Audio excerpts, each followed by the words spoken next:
Bonjour à tous. La Côte d'Or touchée par la grippe aviaire. 3 foyers recensés en quelques jours.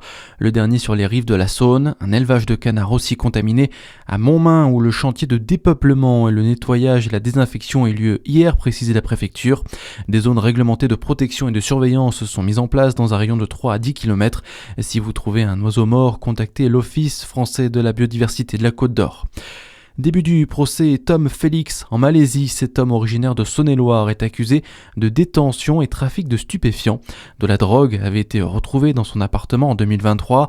Un représentant consulaire du Quai d'Orsay doit être présent lors de l'audience aujourd'hui.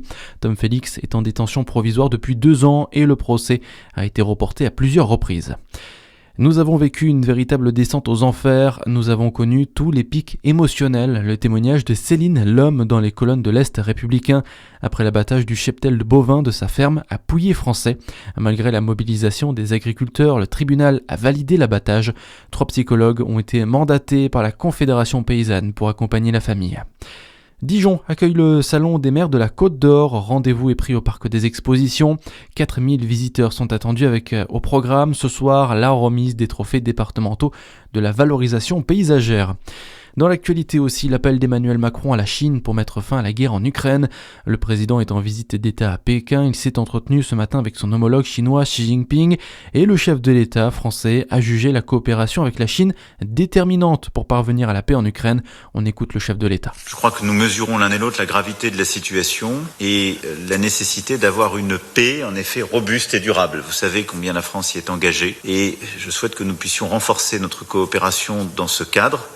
En tant que membre permanent du Conseil de sécurité des Nations Unies, nous avons une responsabilité particulière. Nous devons tout faire pour que justement les compromis soient trouvés. J'espère que la Chine pourra se joindre à notre appel et à nos efforts pour parvenir dans les meilleurs délais, à tout le moins à un cessez-le-feu sous la forme d'un moratoire sur les frappes visant les infrastructures critiques, mais plus largement que nous arriverons à œuvrer ensemble pour cette paix juste et durable, c'est-à-dire respectueuse du droit international.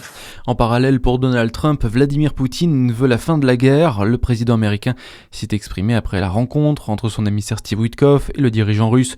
Une réunion qualifiée de très bonne par Donald Trump, sans plus de précision. En attendant, de nouvelles discussions doivent avoir lieu aujourd'hui en Floride entre Américains et Ukrainiens.